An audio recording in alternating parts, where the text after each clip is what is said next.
So, yeah, we're gonna Barely out of bed. barely out of bed. I've got a new intro. Check this out. I'm a Barbie girl in a Barbie world. Life in plastic, it's fantastic. You can brush my hair.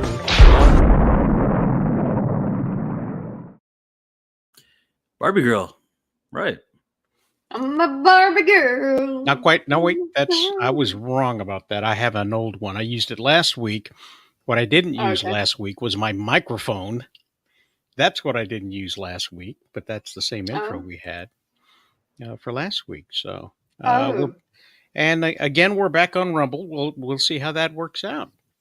So if you're on Rumble, leave a comment. Can you guys hear him right now? Because I can't. You cannot hear me? You're so full of it. Oh, you got me there. You got me there. That's very mean. So, yes, good morning, Miss 1776. How has your morning been so far?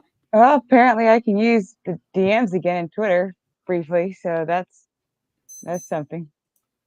That's Yay. a thing. I'm so grumpy in the morning. I sound like such a grouch, like Oscar the Grouch over here. Like, good morning, what's good about it? So we have a special guest here. Look who it is. According to the title there, it's Zoe. Good morning, Zoe. How are you? Oh, hold on. I'm great. Waking up here, got my mic in the wrong place. Okay. Yeah, I'm great. I was invited here by Miss 1776, and I told her I know nothing about this stuff, and she said, "Come on over anyway." Yeah. Yeah, I know nothing about anything. I'm here. There you go. We have a panel of experts. We have a panel of non-experts, and we talk about all kinds of different topics.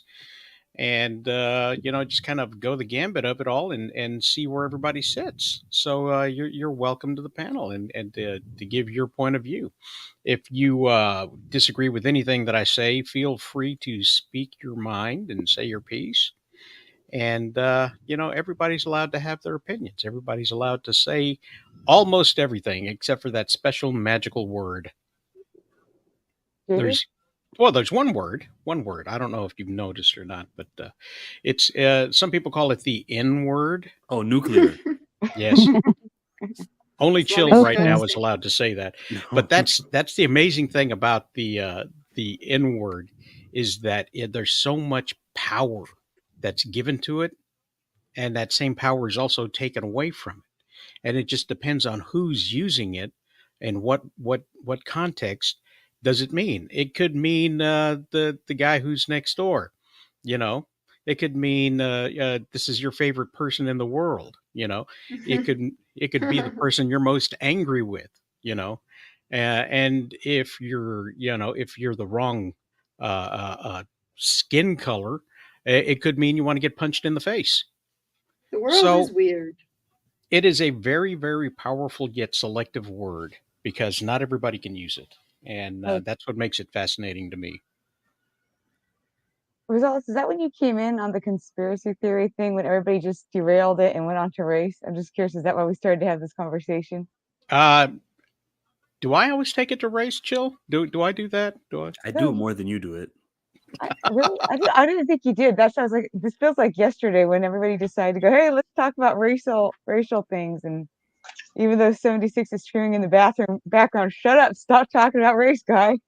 Speaking of race, good morning, Jaded. How are you? I was gonna say what I was gonna say, but then 76 will get mad at you because I was gonna use a racial slur to go hello back, but never mind. We just covered that magical word. Yes. He didn't say which race. He said a racial slur. Oh yeah, yeah. I'm so glad that I don't know racial slurs of like a lot of groups. Every time I see like, oh, this guy just got canceled or whatever it would be. And I'm like, oh, he said that word, huh? I didn't even know that group had that word against them. I have that as well. I'm like, there's some words that are like, oh, it rhymes with this. And I'm like, I have no idea what word they're trying. I really and then I'm happy not to say. Yeah, and I'm like, I'm glad I've gone my whole life without learning that. Thank you. I don't need that in my memory. There's some people that believe the word dwarf is a derogatory term and derogatory word. And what was it? There's a movie, Peter Snow Dinklage? White. Snow White, yes. Snow White decided And that the they were going to seven- remake the Snow White and the Seven Dwarfs, and I think they're leaving that phrase out of the title. Excuse me. 7 diverse individuals. Which is, I believe they were classified as magical beings. Yeah, oh, Snow yes, White, they Snow have White said and the actual word Divergents. magical. But somebody made a stink about it.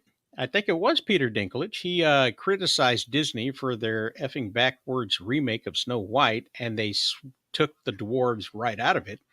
And Wee Man and others who also work in Hollywood, who don't get hired that often, ripped them for not casting dwarves in Snow White. So 7 whole, like the most dwarves you're probably going to get in a movie. Well, And that's the movie that you don't do it. the thing I is, think sorry, go ahead. I was gonna say, I think like there were actually a bunch of like, I think that what was the term, the politically correct term is like little people or something. I think a bunch of them Which did I get think pissed off and got mad at Peter Dinklage and said like, hey, you just took away, like Katie said, you just took away 7 prime 7. roles. Like these could have been breakout roles for us, and you just took them away because you ran your mouth. And you already have your role. You've already made it, but you've taken it away from the rest of us. So I think there was some backlash from that.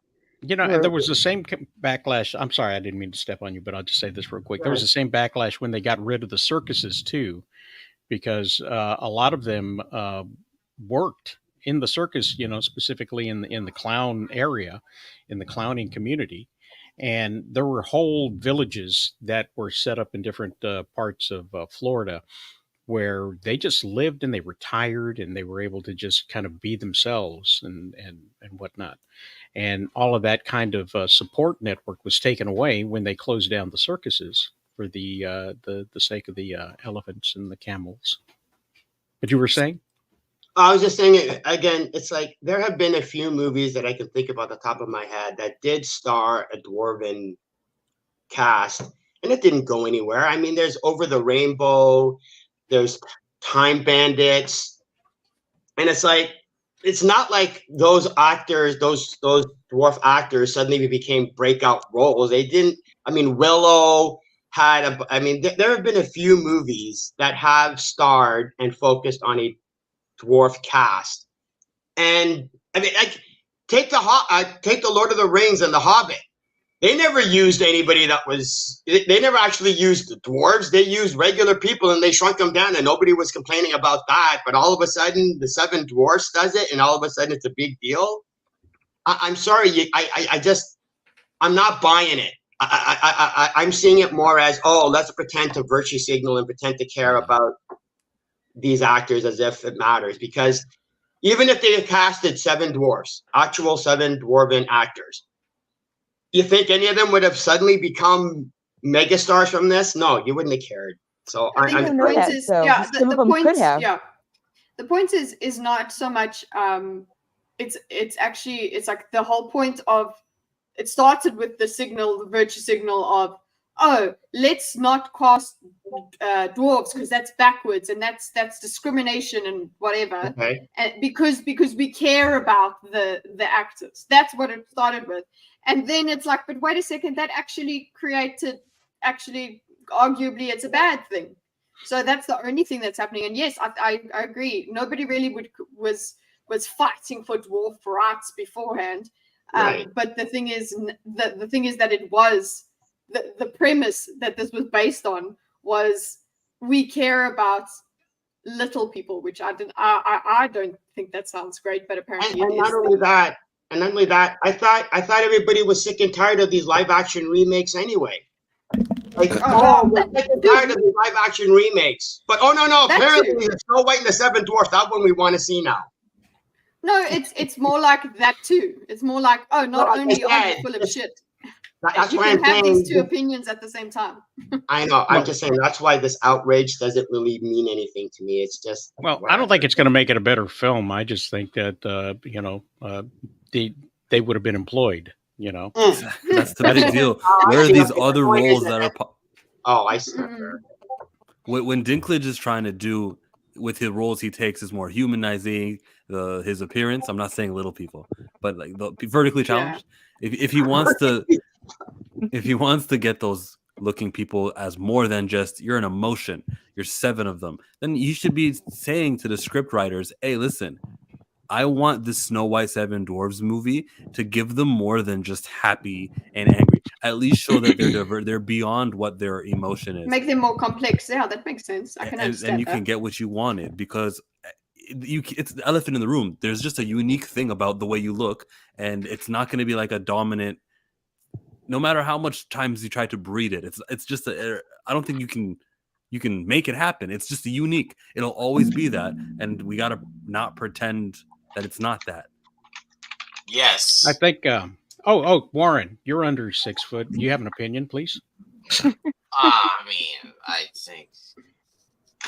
think you just hire the best people for the job. So that's how I look at it.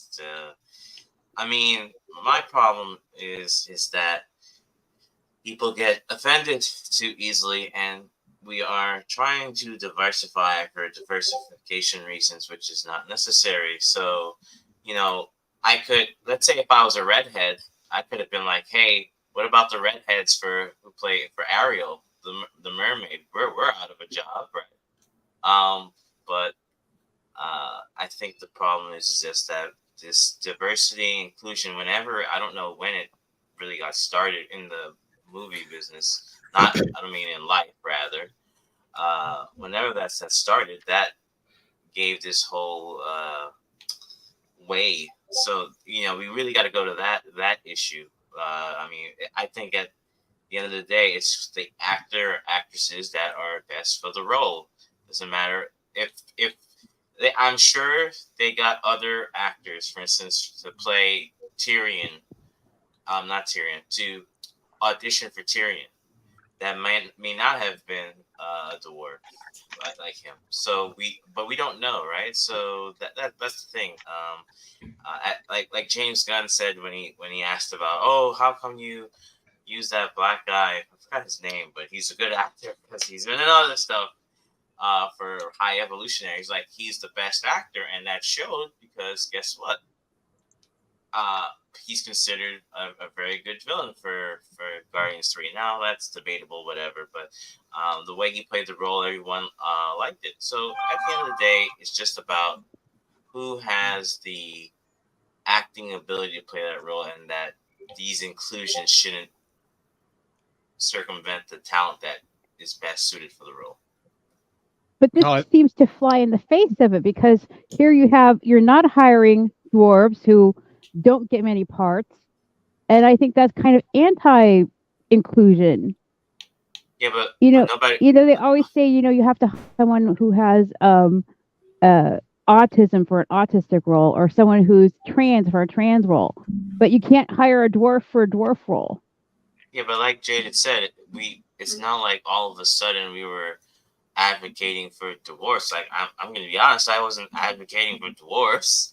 I'm not trying to be. It's just the way the world. You're not is. Against them. Yeah, You're not against them either. I'm actively against them. No, I don't want no dwarf in my movie. Right. So that's just the spectrum we're in right now.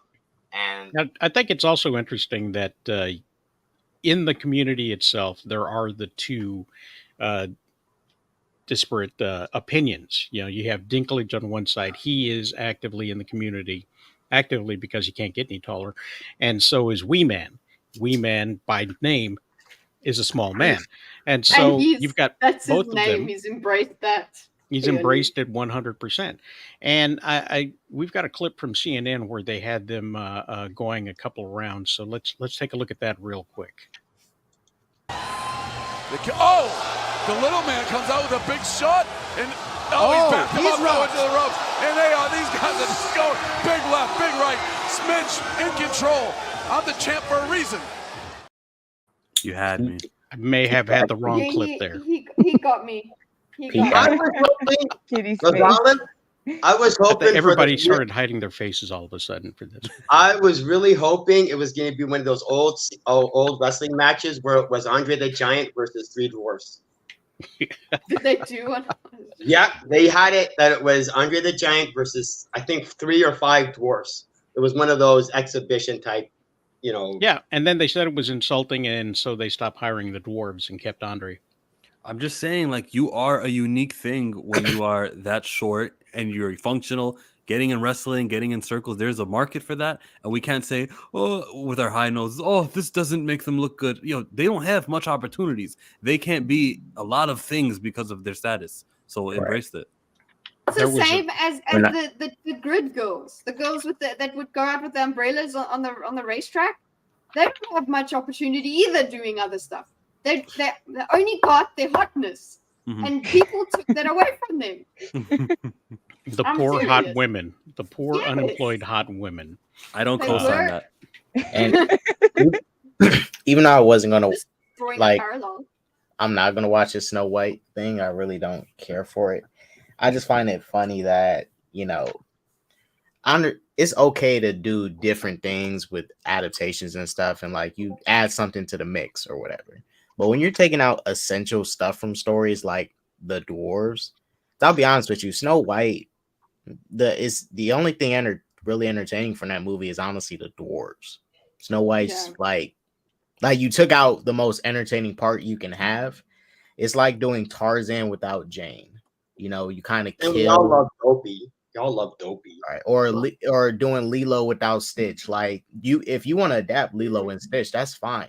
But Stitch and Lilo need to be in the story. That's their stuff. You know, I wasn't gonna watch it, but it's just silly that they're taking out all the stuff you need.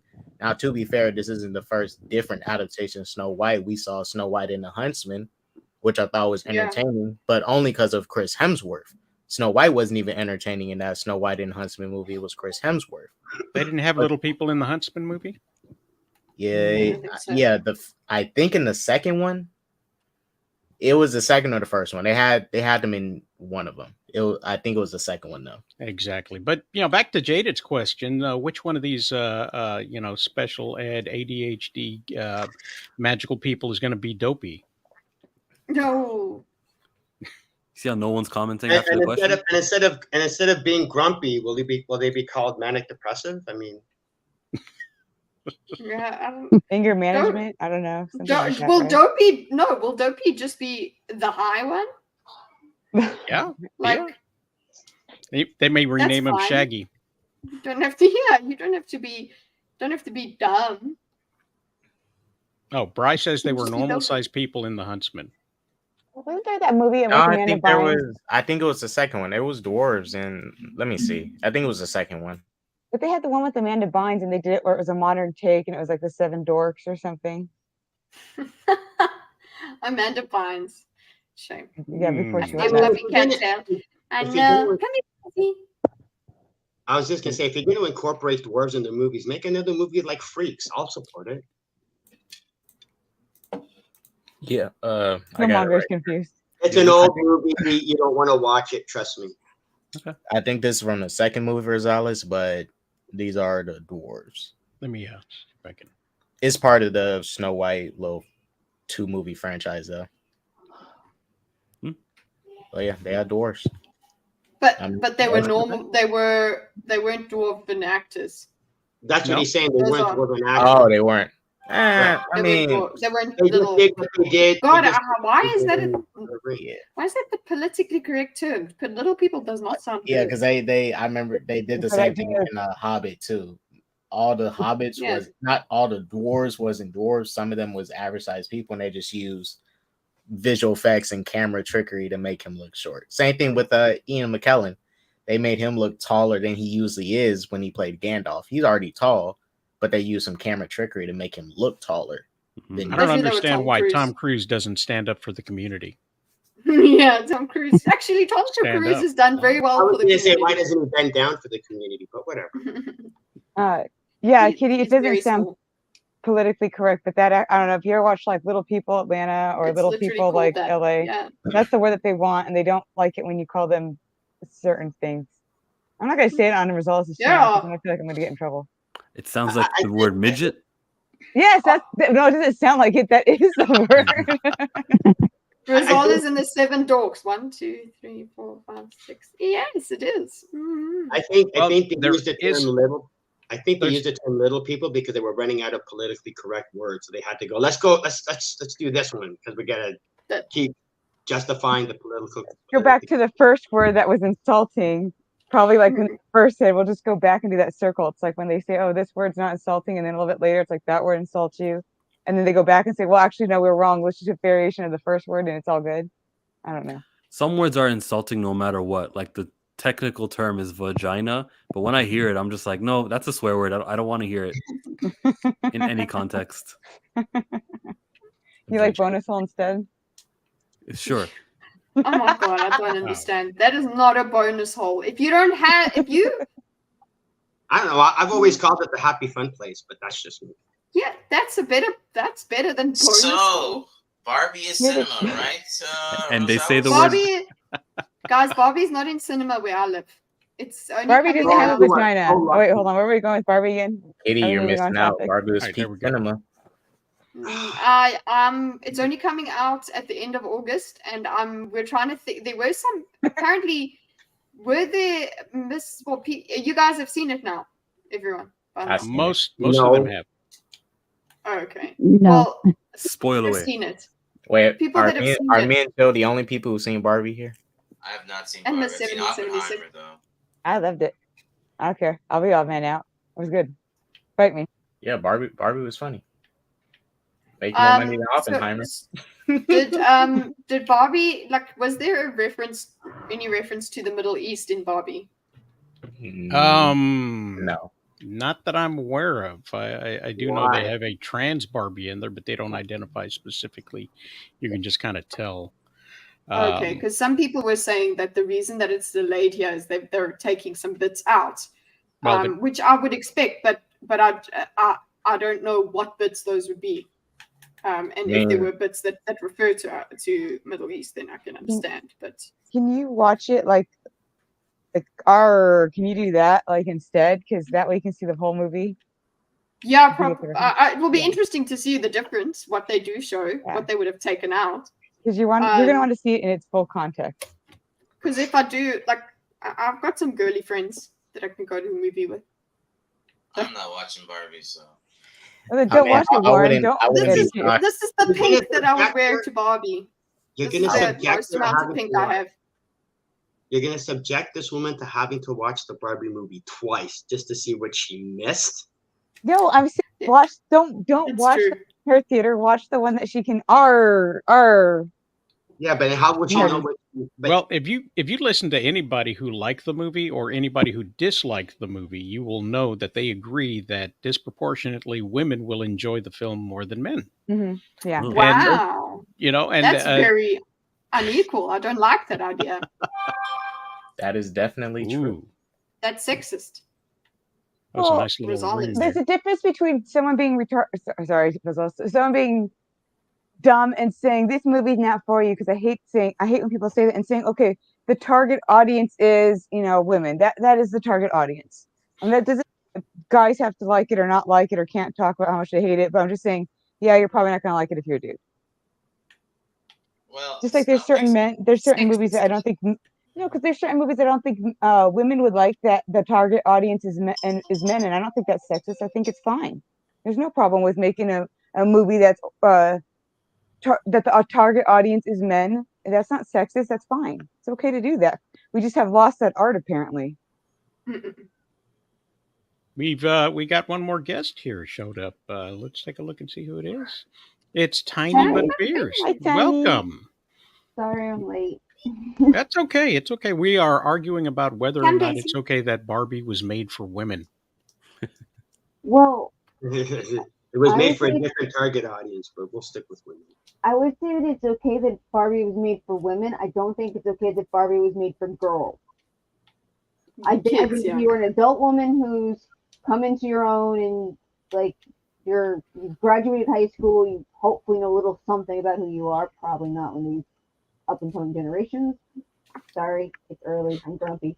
That's okay. But if you're an adult and you see this movie, you can take what you want from it. I mean, I've seen different adult women who have just been flabbergasted by the amount of just misandry and just man-hating that they can't see any benefit in it. I've seen other women who are like, oh, I had so much fun. Oh, yeah, no, well, that stuff was really stupid. But you always hear people say that and blah, blah, blah. So, I mean, I've seen the gambit in adult women.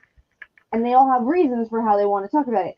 But to take young girls into that movie and push those ideas and stuff that it is shoving into your face with no subtlety whatsoever, no aspect of nuance, no even beneficial ending, like they came together as equals. and no, I really do not think young girls should be exposed to that in that way.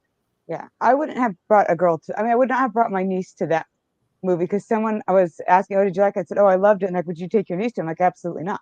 Would not take a young girl to that movie, especially a young girl who hasn't yet understood that no, there's not this weird patriarchy bull shyster going on. Like, we don't have that going on in society. So just no. So I would not take a young girl, but I would say like older women, who grew up playing Barbies, they would get the references that, yeah, Ken did kind of get tossed in a different toy box. He never ended up in the Malibu house for whatever reason, if he even had a Ken doll. I never had a Ken doll. Yeah, Kitty didn't even have a Ken. I think Ken would have been happier if he had access to a different toy box. Well, I'll be honest. I mean, as far as the social commentary, I don't think that's a reason to not keep someone like a kid from seeing it. I'd say the sexual stuff that is very prominent in this movie is the biggest reason you shouldn't. Like you don't want kids to do it. I can just imagine kids. Because they're going to literally say vagina in the movie. They're literally going to talk about beating someone off. And they're not going to understand it. I wouldn't take a kid. But as far as the social stuff they're talking about, that's up to the parent that takes their kid to the movie to explain and break that down. That's PG-13. I would agree with that. But here's the thing: I also beating off in the Barbie movie. Yeah. Okay. Now, what do you say? Sorry. Okay. So I was going to say I would agree to that, but then I think it's really hypocritical when we also grew up on Uncle Buck, and how many sexual references are in Uncle Buck? If you can catch them when you rewatch it when you're a little older, you're like, oh, okay. And I do feel like some of the references are like the reference of, when Ken's like, oh, can I stay the night? And she's like, why? And he's like, what do you want to do? He's like, I don't know. So I mean, like, there's like those things. There's jokes about the Barbies not having genitals, but I mean, like, PG-13 to me is like, I wouldn't take a kid I would take a 16, 15. I mean, I'm like, you have to be pretty old for me to want to, because I don't like even PG-13 for 13-year-olds. I'm like, you should be like older teens to go and see a PG-13 movie, especially nowadays.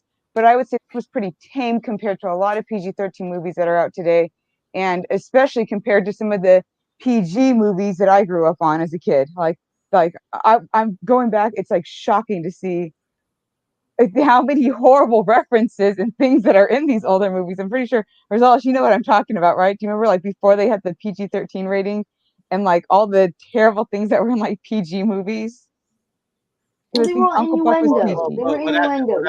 These weren't just innuendos. These were like innuendo to talking about innuendo, so it didn't really matter. Okay, well, I think talking about someone's breasts and nipples and dimples, and that is a part that they even say that. It says vagina.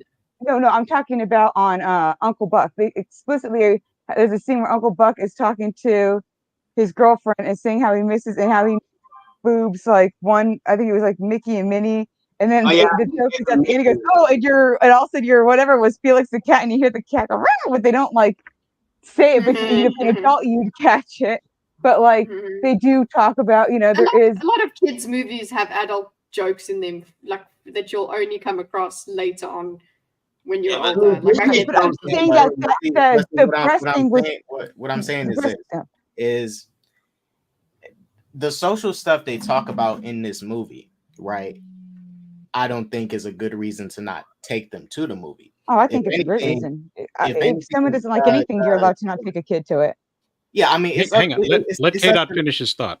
It's up to the parent if they want to take the kid or not. That's up to them. But the sexual stuff that's in this movie, and it's a lot, that's probably the biggest reason you shouldn't take your kid. Now, if you want to take your kid to see it, that's fine. If I had a kid, I would take my kid to go see the movie if I had a kid, because when I grew up, I was watching South Park, Robot Chicken, Adult Swim, all that. Now, I think I came out kind of fine. I mean, I'm weird at times. Yeah, that's one of your favorite movies, the Chipmunk movies. Yeah, you came out fine. Yeah, like I literally grew up watching Looney Tunes, and that promotes tobacco, smoking, all that stuff to kids. Cross dressing. What did you say? But it's just but as an adult, you have to explain. You have to explain this stuff to your kids. That's why. That's what parental guidance is. That's why if I were to take my kid to the Barbie movie, if I had one, I would hope that they do ask questions and don't really keep something to themselves. So if they do ask questions like, "Oh, mom, dad, what's a vagina?" I would hope that they would ask me about that so I can explain it to them. No, Kate, I'm trying to go ask another random person. Kate, the question they'll be asking you is, why did you take me to this dumb movie? It is an amazing movie. It's peak cinema. It's better than Rise of the Silver People are going to go to the gynecologist. The only reason I'm personally not going to see it is not because I don't care what issues are being. I just didn't grow up on Barbie. Like, if I had a Lego movie come out, I'm going to go see a Lego movie because that movie is going to appeal to me. So when I tell people, hey, I'm not going to watch that movie, it has nothing to do with women in it. I just didn't grow up playing with Barbie. I could see if someone, just like K-Dot mentioned, things that if there was a remake of a robot chicken movie per se, right? I'm sure I'll go see it. Yeah. So I'm not seeing it just because of that. If it comes on like streaming service, sure, I'll check it out, whatever. But I just didn't grow up. I didn't play with Barbie. I played with Legos. Girls were playing with Barbies. Like, that's, or Easy Bake Oven. Like, maybe to the Easy. Oh, don't give Hollywood any ideas, because now they'll make an Easy Bake Oven. Yeah, it might make an Easy Bake Oven movie. So they need that film. But there's a whole slate of movies that are coming out based on. The one thing I will say positive is that it's nice to see a movie that is not quote unquote the action or like comic movie, because there is DC as well, so we can't just say Marvel dominating the box office. So that is something positive, because a lot of times we have these up and coming directors and producers that want to do something that's not of the norm, and they're afraid because they're like, well, this isn't a Superman movie, this isn't a Spider-Man movie, so I don't even know if we're gonna break even in the box office. So that is a positive in a sense. Same with Oppenheimer. It's a different style of movie with $100 million budget, but it's winning. Is it doing better than Barbie? No. Yeah, I was gonna say. Barbie's at 700 million right now. Yeah, but I did like. Whoa! It's at 700 million. Yep, it'll be. Yes. It should be at $1 billion by next week. Should be. Not saying it will, but it more than likely will. Poor Jaded. And I don't think it's because it has a specific message that resonates with everybody. I've got this all backwards now, it's because it's not what we've been force fed over the past several years. Again, it's a Barbie movie. You don't have to take it seriously. You're not being force fed the fact that this movie will continue in episode 2, where we get the results from the gynecologist visit. It's not it's there. It's done. If you enjoyed it, great. If you didn't enjoy it, that's fine too. It does not demand anything from you. And according to my wife, who took my eldest son to go see it, it really every single bit of the sexism that she saw in it was consistent within the story. So whether it was female sexism towards the men, men sexism towards the females, or in this case, the Kens versus the world, nobody seemed to mind it except for Cole.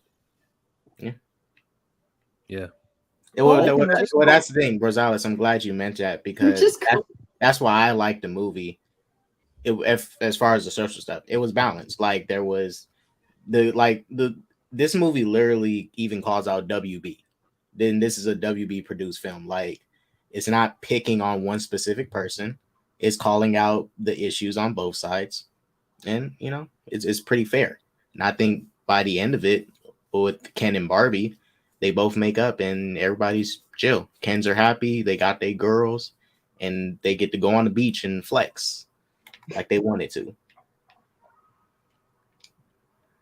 But Barbie had to leave. You guys who saw the movie, maybe you can answer a Based Life's question without reading the question out loud. Yeah, so it was not okay. So it's more like that is a T actress. That is a T actress, but it is never addressed that is a T Barbie. That's why I think that's so dumb when people say, "Oh, it's a T Barbie." No, it's not a T Barbie. It is a T actress playing a Barbie. That makes sense. Yeah, that's exactly what it is. I mean, no, he's asking that because she has a vagina by the end. She didn't have one, and now she has. No, there is actually a T actress. So people have been talking about it, but no, it's just that the Barbies don't have genitals, and that's always been a joke. Is that Barbies don't have genitals? They have those like weird looking. So at the end, she still doesn't have that, and that's the joke. She's going to the gynecologist. No, at the end she does have one. She has. Okay, so spoiler alert. Yeah. Right, spoiler alert. Yeah. She gives up Barbie Land. Shut up, She Jaded. gives up Barbie World to have a vagina. She doesn't have one until the end when she decides she wants to be human. So wait a minute, that's the plot of the movie? No, that's not the plot of the movie. I have no idea what the plot of the movie is. It actually, it doesn't. It comes out of nowhere. It's not it's a. It does. It's kind of like. Well, okay, I much prefer it than her going to and getting this like big job. That was what at first I was like an eye roll and do, oh God, here we go. You can't be like pretty and feminine, and you have to go and always be women have to be dowdy looking and all this other stuff. And then instead the joke was she's going to the gynecologist because obviously she had the female reproductive system, and I cracked up because that is literally how you would dress going to that appointment. You don't dress like in heels and all fancy. So to me, I actually thought it was a nice twist. I know other people don't like it, but and they're like it, but I thought it was funny. I got the plot. Hold on. I think I got the plot for the second Barbie movie. She gets a Brazilian. You would go and see, wouldn't you, Jaded? That you'd be like, oh, sitting there with your popcorn. I don't know if that's very. All of you are wrong. Okay, I mean, it was a very. That's not good. That's not fun to watch. Actually, I don't know. No, it's fun for Jaded to watch. I don't know what your Brazilians have been like. But somebody said that they felt that the sexism or whatever was happened felt like it was within the storytelling. But what about the scene like when they first show up in the human world and they're rollerblading around, and that guy comes up and slaps her on the ass? I'm sorry. In 2023, nobody on Venice Beach is slapping anybody else on the ass. It's just not going to happen. And I don't get to the beach that much. So these are things that just don't exist anymore. You would be okay. Well, okay, to say that they don't exist. Okay, I'm not going to sit here and say, oh, it doesn't happen in modern times, because literally not that long ago, I'd be at clubs and guys would do that kind of stuff. I just didn't react like a nut because it's like, okay, it happens. Who cares? You're at a club. I'm sorry. I guess I'm like the horrible woman here because I just don't care either way. I will volunteer to slap women's asses at beaches to help make that movie more realistic. Make it a real thing. Well done, Jaded. That is, he's doing his part. Okay. I'm just trying to do my part to help the movie. Speaking of real things, Netflix has posted a real job for $900,000 a year for people to work with AI, specifically in making jobs. Making storylines and things like that. But they've also got one posted for generating content or actors and so on. So it seems like another gauntlet has been thrown down by the studios versus the striking actors and writers. Oh gosh. Maybe they know they're gonna lose, and before the new deal is signed, let's just make the most out of this AI stuff while we can. Because I was joined with the SIP card. I'm sorry, but it's like in this case, oh, it's Cole's new picture. Sorry, I just couldn't figure out who that was. I'm gonna be honest. I don't think anybody cares about this strike. It's not like I don't see this strike plastered a lot over people's. Like, I have Facebook still, and I don't know, most people might not use it still. I don't see constant feeds on my IG. I just don't see how they like. The problem I see is if I was getting proper movies, what I mean is good writing shows over the last few years, it's been far and few. Like, the shows across all platforms haven't been that great. So to me, I mean, and I know that not every person is a Mark Ruffalo that's acting, but if for instance, Resident Evil that came up on Escape from Raccoon City, right? That show was horrible. Like, that show was absolutely horrible. And you want me to now strike for you, and you just ruined a game series that I enjoy? No, kick rocks. What's wrong with you? Like these people have to realize we need proper writing, proper storytelling, and maybe it's because people maybe also the studios are at fault because they're hiring the wrong writers for the bad roles. Like, why they're letting people fail? It's definitely the studios, because remember, they hire these writers. Look, I understand that we have been getting a lot of bad content, but the people that are in charge that produce this content hire these people that make the bad content. So it's really the studio's fault at the end of the day. So, like, even there's there right there is the fault in thinking.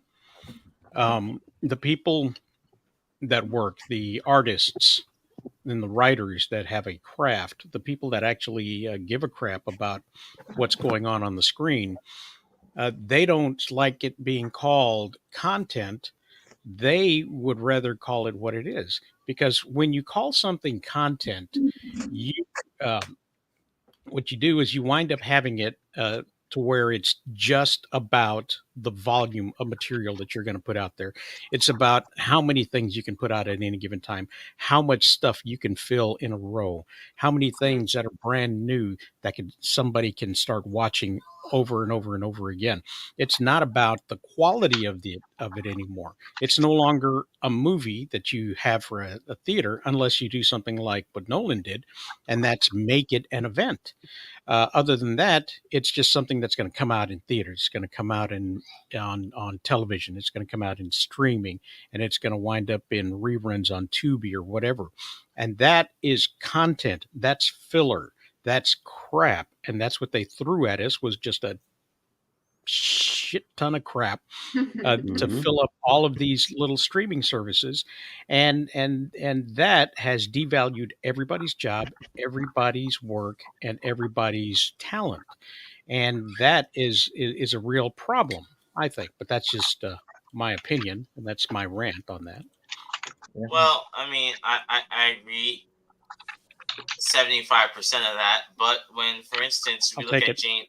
We look at James Gunn, right? He's probably the only.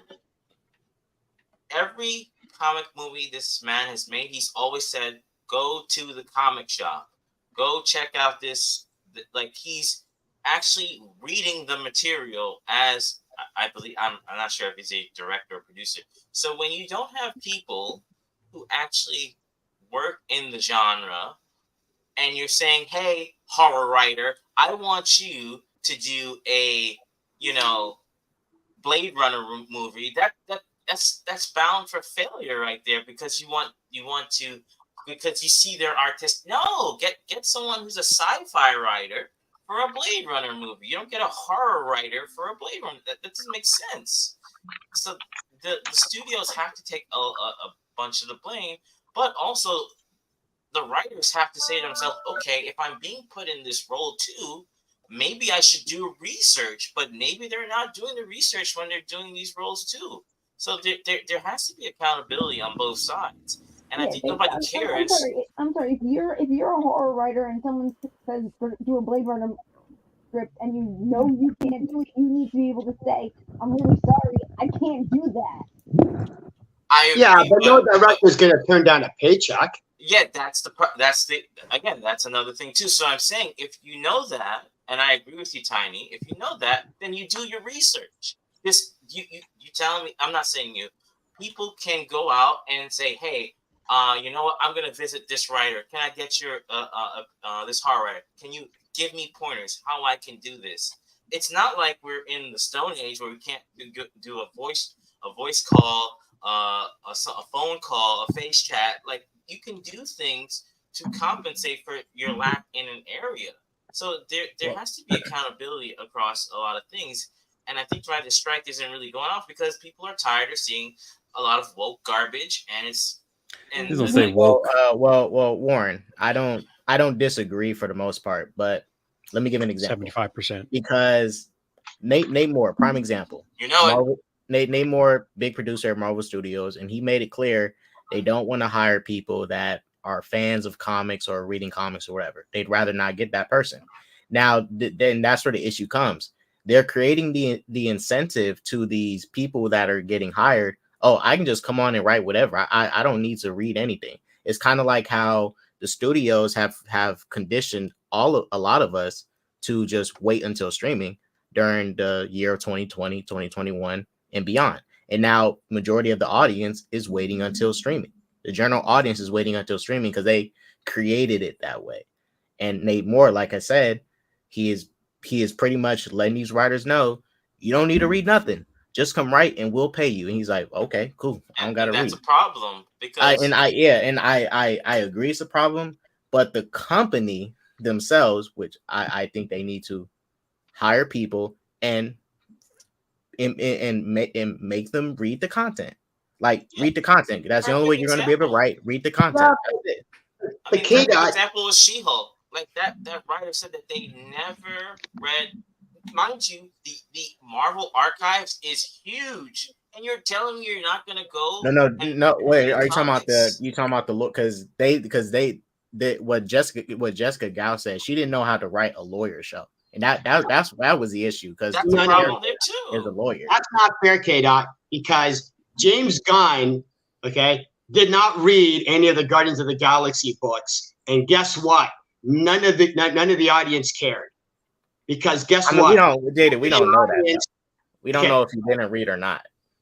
Okay, did you not see the final product? He did not read any of the Guardians of the Galaxy books. Yeah, but we don't know if he didn't read. We know he made a lot of changes, but we don't know if he didn't read. So your defense is he read the comic books and then just ignored them. Yeah. Okay. Look at Jaded. Look at Batman Begins. Nolan read the comics, but he made a lot of changes. I'm not letting him get away with that. I'm not letting him get away with that. We've seen even before the Marvel Studios got a whole MCU, Sam Raimi, we've seen a lot of, dating back to the horrible Captain America movie in the 90s, not be adapted properly. So come on, you can't throw that rock at us, because I'm gonna throw it right back at you. That's the dumbest thing I've ever heard. The point was K-Dot said, read the comics, and I'm going, why? The directors haven't. And even if the directors have read the comics, I didn't say read. I said use the source material. That's what I said. Why? It doesn't matter. Because if 95% of the audience doesn't know the source material and 95% of the audience doesn't care about the source material, why appease? That's not what I said. I understand that. But what I'm saying is that the writers should read the source material. But they don't have to. So they can adapt it the way they want it, not just sit in a park and say to myself, let me smoke my weed and I'm going to make an X-Men movie because that's how I feel the X-Men should be. That's stupid. But Warren, you're saying read the material, but then do your own interpretation anyway. So then what's the point of reading the source material if you're not going to be faithful? Okay, so the Russo brothers. You have to study something before you do it. You can't fix a car and fix a specific part of your car if you didn't research how to fix that specific part of your car. But that doesn't work with movies, because if 95% of the audience does not know or does not care about the source material, why would a movie studio or a director try to appease the 5% of the audience that does? They're not. They're not. I can give a most recent example: the Halo TV show. Okay. The showrunners admitted they didn't play any games, they didn't read any books, and they did a Halo show. It was nothing like Halo. The only thing that stayed the same was the designs of the aliens and the suits, and that's it. Okay. Now, K-Dot, hang on one second. Let me just jump in here real quick and say this. The people that watch TV is a greater audience than the people that play Halo. The people that watch movies is a greater audience than those that read comic books. As much as you would love to have that 13% of America come to the movies and watch the movie, they will not sustain the entire fan base. I mean, Barbie is a doll played with children, played with by children of every gender. Okay. But the point is that they're not the ones who are sustaining it at the movie theaters. And when you have traction the way that you have for the Barbie movie, you are seeing repeat viewings happening there. And that is because they reached beyond the core audience. And that's the thinking behind saying, don't read the comic books, because you're going to get bogged down in the whole thing. And that's the business side of it, getting in and interfering with the creative part of it. Okay, but I'm not trying to, I'm going to give an example, but I understand that. So look at the Russo brothers and up until before Civil War, right? If you were to go see First Avenger and then Captain America Winter Soldier, that story is told where anyone who is not a comic book person could still understand that movie for the most part. It kept a lot of the core values of, say, Bucky falling off of the thing, and that's what I'm saying. You don't have to be 100% accurate. 90-10, but you can be 50-50. Okay, but listen, right? No, as normie, okay? All right. We're the ones that give you the money. Okay. Did you hear what I said? I said you can be 50-50. And that's what the Russo brothers did. That is my point. I'm with you. Yeah, because what they need to do is they've seen success in a niche area, okay, like comic book. And I say niche because it's not as big as everybody who watches TV or everybody who goes to the movies. It's not that big, right? I beg your pardon. But then you need to go and you need to. The reason that you're doing this change, this translation into another medium, this adaptation, is to have that success proportionally in the new medium, right? You need to find what you're talking about when you go and read the material. Is you need to find what made that material. Otherwise, you might as well not have the name on there. You don't. Why? You're literally just putting the name on it. You're not putting the soul of it in there. So it's not like Lord of the Rings had. I was a kid when I watched Lord of the Rings. I hadn't read the books, so I didn't. There's an army that doesn't know about the source material, right? Obviously, I was a kid, but everybody was excited about it. My parents are normies; they hadn't read it. All of that, they found the core of the story. They found how we're going to put this into that medium. They didn't do it perfectly one for one, but they still got all of the success out of it. So what you're saying here, but what Warren's saying here, what I'm hearing is, read the source material because that's what you're doing it for. Okay. If you're going to completely disregard the source material completely, as in not even give it a second look, then what's the point? All you're doing is just you're using the brand. A quick example. They're just using the brand.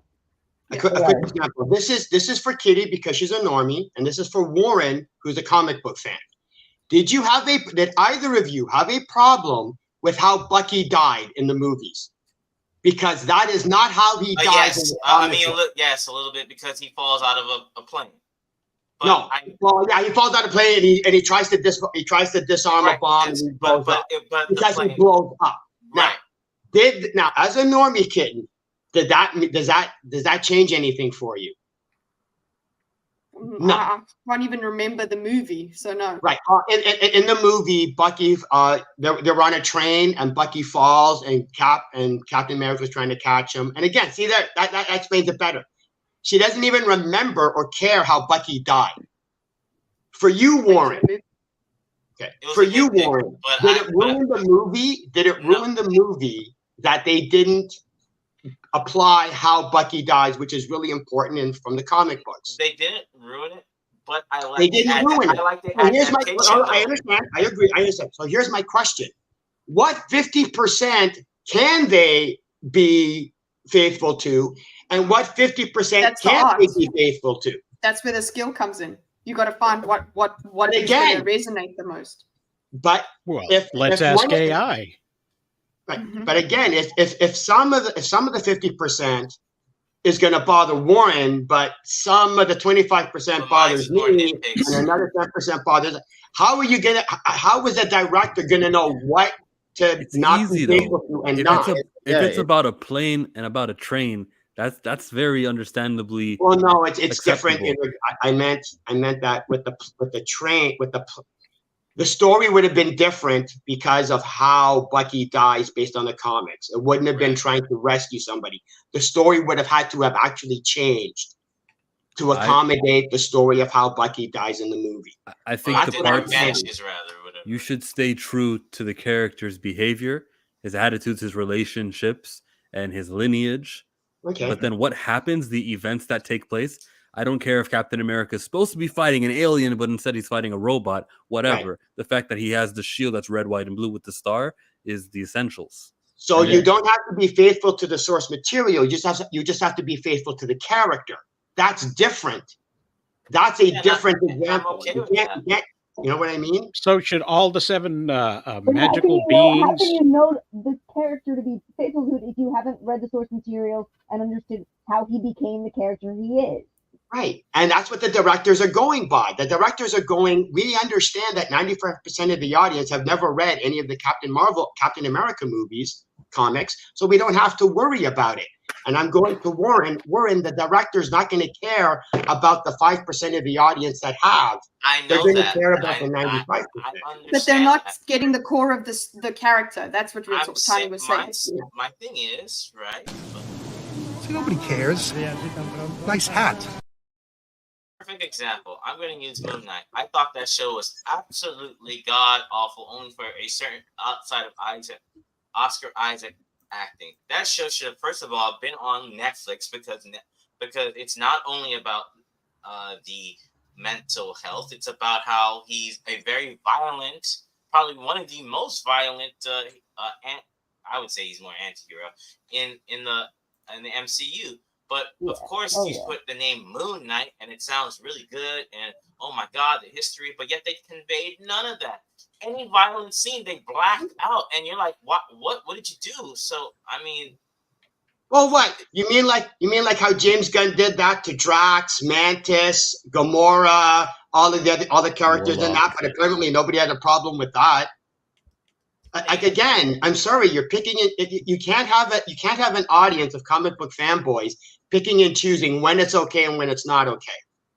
Sorry. What do you mean? What do you mean Drax? I don't know.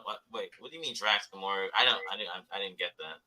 That you're saying that it's not the core character. No, okay. I'm saying. Oh no. Here's what I'm saying. With Moon Knight, I'm not talking about core. I'm talking about the violence in that show and how he's supposed to be portrayed. I'm not saying it's gonna do everything. I'm not saying I'm supposed to see Jake Lockley all the time or Stephen Grant all the time. That's not what I'm saying. I'm saying why was there scenes where like the ending, the last fight, it's like something out of the 1990s where someone because you're not the audience. You're not the core audience that's being targeted. But you know, you were asking why. No, but they do it for Werewolves at Night, but they don't do it for Moon Knight, which was very violent, actually. Again, here you have a disparity of the production companies. They put these things in different people's hands, and they give them very, very different directives. So you can obviously tell that they have different directives because when they do one, they want to stay within a certain comic book window, and then the other one they throw in black and white because they want to get it into a more edgy, Halloweenish sort of darker window. So that's why there's a disparity in violence from one to the other, and it's not fraught. It's not unfraught with mistakes because Jake Lockley, who's supposed to show up in the next one, the guy who was doing the acting doesn't want to come back to that show. So, it's just it's a cluster F all the way around from a production standpoint. Oscar Zoe, Isaac yes, said he didn't want to return. I think so. I think I heard that somewhere. I could be wrong. I could be making it up. So, but I could be making it up. No, but when I think about how stupid Marvel is, they probably did cast an actor with a way out, like with an option to leave. When that's the stupidest thing you can do, you will have to find these actors who are not in demand, not Emilia Clarke. Find some actors, make their career, and make sure that you have them for 10 years. Yeah. Let's hear from Zoe real quick, and then Tiny. Okay. I'm sorry. Go ahead. Tiny, one more time. I was going to say that's what the studios used to know how to do. They would pick up these starlets, male, female, and build them up, and then lock them into contracts for the rest of their lives. Agreed.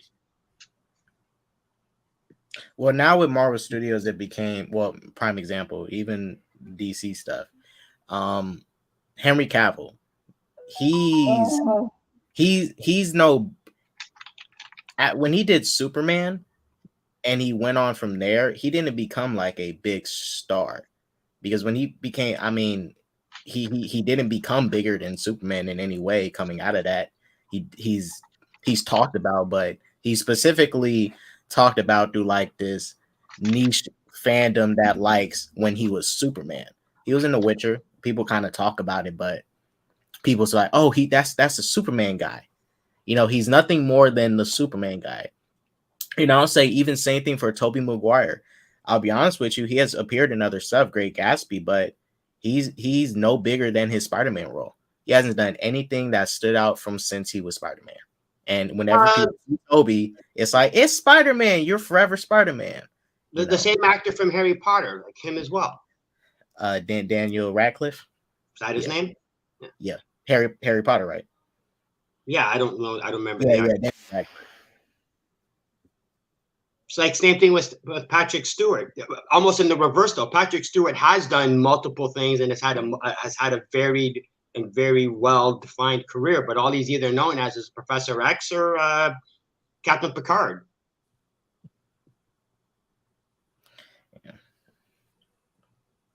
Okay. Yeah. But wait, because I wanted to bring it back to a little comic thing and adaptation thing in general. Can we agree that there is a main target audience, which is a general audience, but you still could please the other audience too? You should, yeah. That's what just like Warren said, 50-50. You can do both. It doesn't need to be 90-10 or whatever. You can do both. But I understand from a business perspective that general audience is one you want to get. So there are some changes you're going to have to make. But as long as you do things like keep the core of the character correct, because look at Spider-Man 1. Spider-Man 1 is the best example of making a lot of changes. They gave Peter organic webs. He doesn't have that in the comic. His first villain in the film was Green Goblin. In the comics, his first villain wasn't Green Goblin. It was a chameleon. Yeah, it wasn't his first. They did slightly different things, but Peter Parker. We don't know that wasn't the chameleon. These are things I don't know. And also, I said we don't know that wasn't the chameleon. Dun, dun, dun. But what we do know is that the studios don't have the viewers' interest at heart. Okay, when they do these things and they make these changes, they are only thinking about one thing, and that's the bottom line. And Paramount is going to be leaning into retreads. I read that word so wrong. Yeah, I did too. I was like, is Rosales being funny? That's one of those IQ test words. Is what retreads is. I'm going to say what I think. Rosales, I just want to quickly address something KDOT said. KDOT, what they're doing to cater to the comic book fanboys is all they're doing is it's Easter eggs. As long as they do Easter eggs, that's what's supposed to make the comic book fan base happy now. That's their way of appeasing the fan base. Not being faithful to the source material, just throw in a couple of Easter eggs, and that'll keep you fanboys happy. Flash was awesome. Yeah, but you can't be garbage. You can't be fully okay. For example, you just brought up with the Flash movie, right? People are bashing that movie for being nothing like the comic when it's like, wait a minute, you can still have elements of that story. Like, for example, his mom, big part of that story. Batman, a very essential part of that story. They changed a lot, but for the most part, it still follows the same beats in general from that story. No, it does not. I'm sorry. The entire aspect of what was going on with the world being on the brink of destruction and Themyscira at war with Atlantis and all of those characters acting completely differently and what the hell is going on and what did Supergirl get all like atrophied? I'm sorry, no. It barely has anything in common with the comic. No, and the reason for that, though, is Tiny, is because of the back of the house politics. Okay, a lot of times you'll see that the reason certain things don't happen is because of business. You had people that were going out that were just trashing the place, and then the people that were coming in trying to fix things. And when they try to fix things and when they try to do things, they have to undo what the other people were doing before them. Yeah. Okay, so you have these storylines and these threads that cannot be played out simply because they aren't going to be going forward with them anymore. They're not going to be doing that sort of Aquaman, Atlantis, and the Themyscira and the whole thing. They're going to be getting a new Wonder Woman. They've already got a new Superman in place. They're going to be doing a new Batman, and so all of these things, the way that it should have been done in the comic books, cannot physically be done in the movie because of backyard politics that is being played out. But like Rosales. Oh, sorry. You go ahead. Finish. Sorry. No, I was just going to say that they put as much as they possibly could into the storyline that they could use to salvage to send it off on its own. Just don't call it Flashpoint. But they didn't call it Flashpoint. They called it Flash. Yeah, because all right, let me. Initially, they called it Flashpoint, but they took that away. If we look at the Flashpoint comic, what's the biggest elements of it? The multiverse, Barry Allen's mother, Batman's Barry dad. Allen. Now they made a lot of changes, but if we go off the business aspect, Cyborg is also part of the story, but we know why Cyborg couldn't be in the movie. Because the actor made enemies with the company. So Cyborg couldn't be in the movie like he was in the comic. They probably could have recast another Cyborg, but people want to see the same actor playing a different version. So they couldn't do it anyways. They couldn't adapt everything they wanted to. They couldn't bring back Jeffrey Dean Morgan from BVS to be Thomas Wayne because he's probably doing something else. He's probably he's currently filming the Walking Dead stuff. Like, there's so much reasons why they couldn't adapt the same thing. And also, they already adapted in an animated movie. Just go watch the animated movie again if you want to see a more comic accurate adaptation. That's fine, but don't hold on. Was it at least 50-50? Was it at least 50-50? Because apparently I think it was 50-50. I think it was 50-50.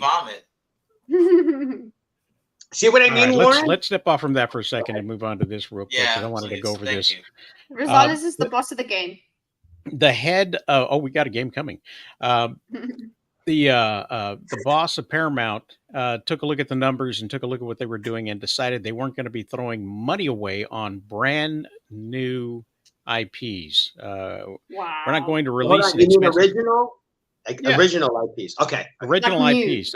We're not going to release an expensive original animated movie and just pray that people will come. Instead, the studios Upcoming animated releases will center on familiar properties such as SpongeBob SquarePants, Avatar, The Last Airbender, which Robbins thinks will appeal to millennials who grew up. So we've got more movies like Barbie that will appeal to the audience that they are not necessarily for right now or for the even before back then. Oh, how much fun was that, man? What an How much amazing money we lose. what an amazing business strategy. Pray that people will come. And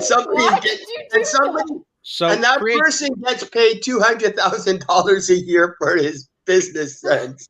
No, I'm not worried about that. I'm more worried about the golden parachute for when they get rid of them. And when they fail, you know, I'm almost as worried as I am about Kitty's screen behind her.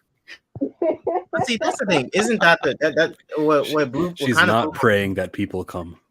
What kind of blew my mind about what the guy said, because I read that, I was like, I mean, majority of it is hoping that people will come. You got to market your product, but you're not going to 100% guarantee people are going to come. Like, if you don't market it, people won't come. If the trailers don't look good, people aren't going to come. If we start hearing things like, oh, they're going to adapt a SpongeBob movie and take out Sandy, Patrick, and everybody and just leave SpongeBob, it's like, what are you doing? A majority of a cartoon. Didn't they already do 3 SpongeBob movies though? They've done a bunch of SpongeBob movies. Yeah, they done 2 so far. Oh, they done 2. Good. They only worked on it really, really hard when the guy who created SpongeBob was alive. Once he died, they started just picking the bones and the carcasses of what was going on there. Oh, we lost somebody, but that's okay. So I think we lost Zoe. Yeah, that's okay. I told her she can come on my thing today and have fine. a good time there. Yeah. So. Oh, that's supposed to hear.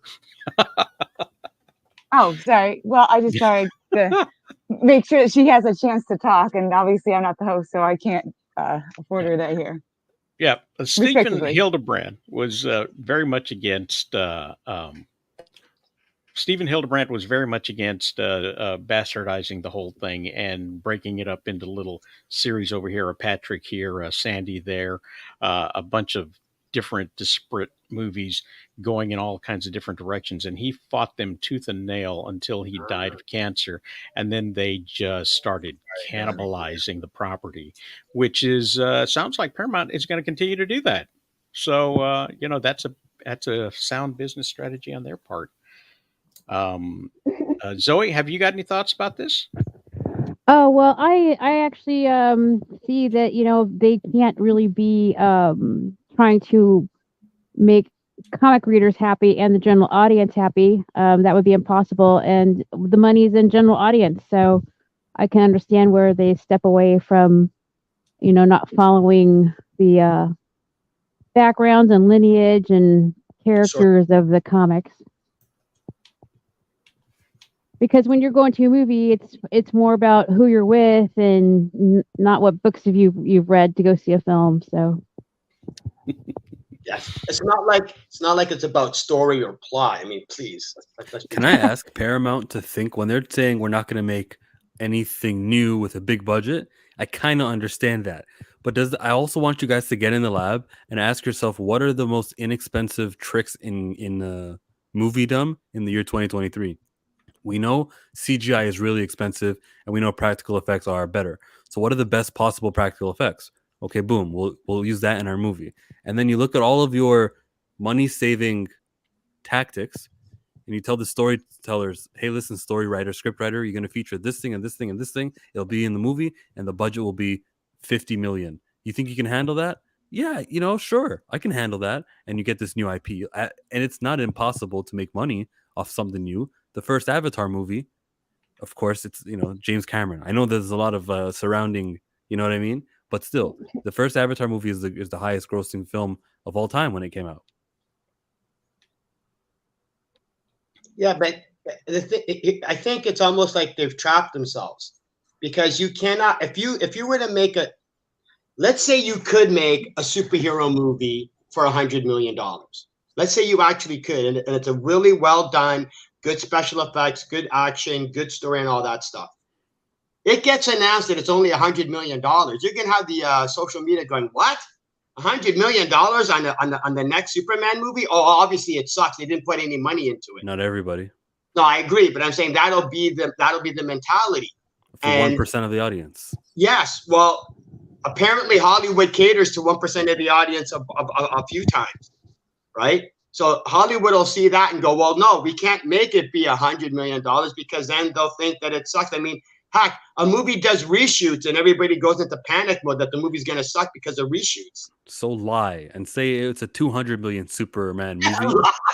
Lie, straight up lie. All you did for the heat vision was you turned a red tint on your little software. That's it. It was a laser pointer and it worked just as well. Yeah, they don't need to know that. Peak laser pointer. lie about the budget. I think they'd like to, but I don't. Like, sound editing is so cheap. I like that policy. They already like it. But they You like like the that other way. They always like the other way. I like this idea.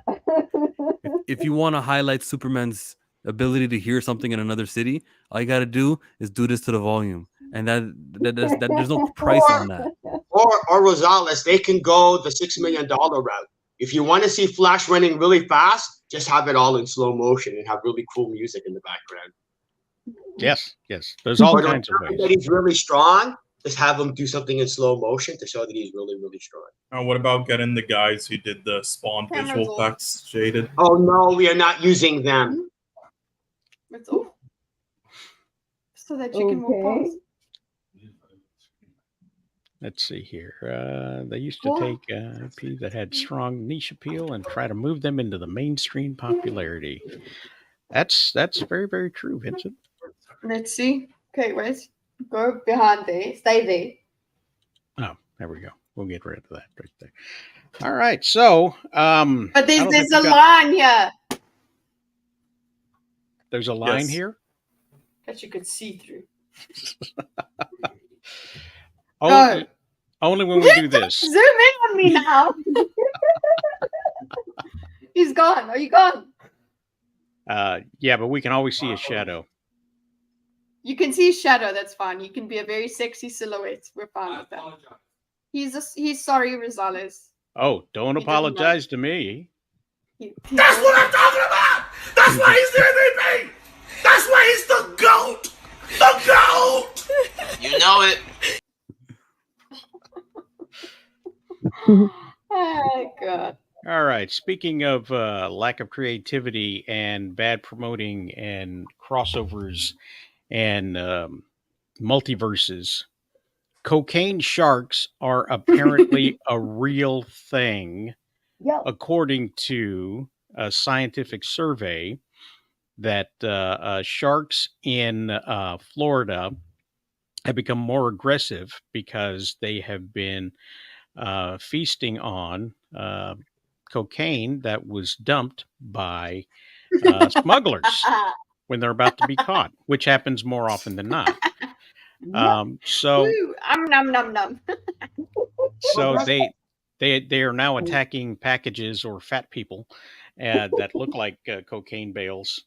And they're looking for their next fix. They're looking for their next fix. Interesting, because sharks, if I remember correctly, sharks don't actually fall asleep.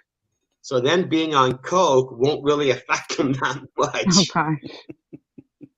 Well, no, that's why they're getting more aggressive. If they had normally would sleep, they'd do other things, but since they wouldn't sleep anyway, now they're just getting angry and mean. Is it for real? Would it be worse if they were stoned on weed, where they get the munchies, or on cocaine? Think about it. If they were stoned on weed, they'd have the munchies more often, and that would be worse.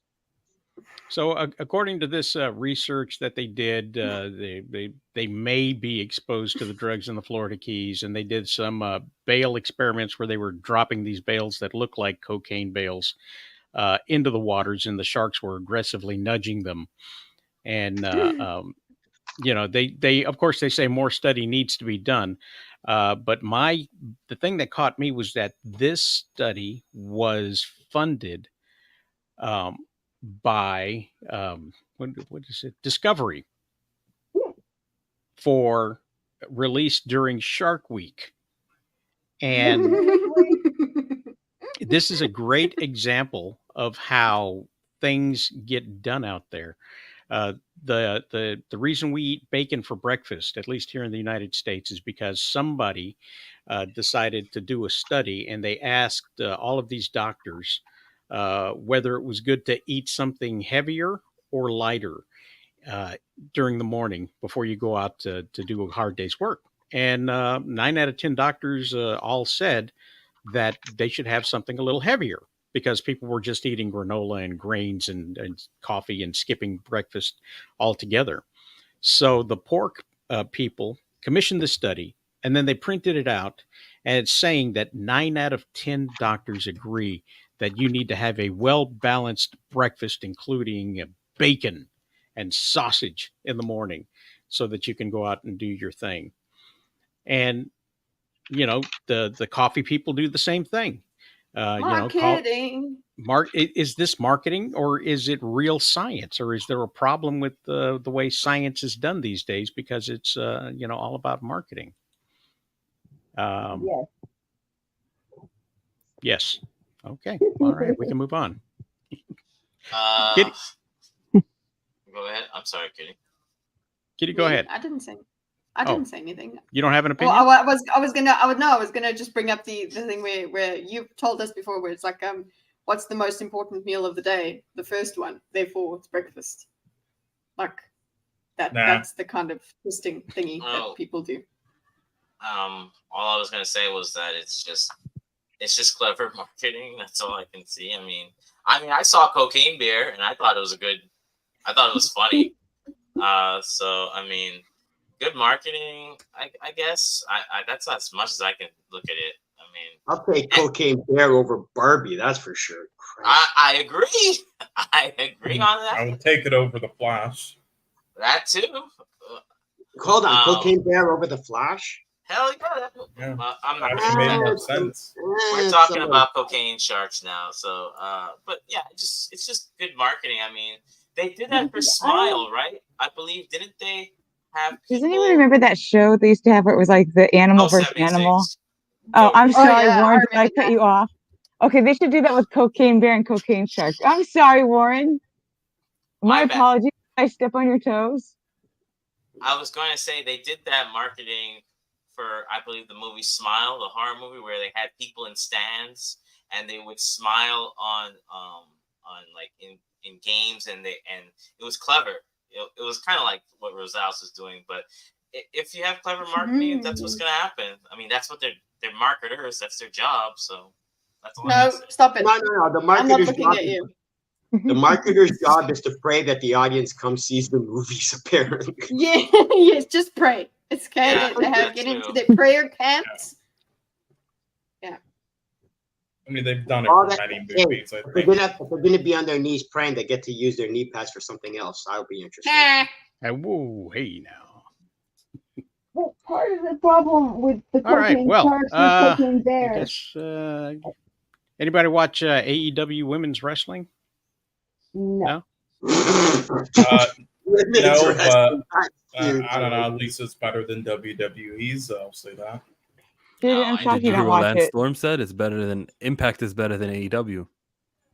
It's Oh, better really? than nothing at all. Nothing at all. I thought you would have been into watching women roll around or something. Yeah, but Well, only if there's, there's oil or mud involved. Somebody wound up holding up a sign during the live event that said "Book women better," and this is just a clip of the wrestling match that was going on when this sign showed up. Have a look at this real quick.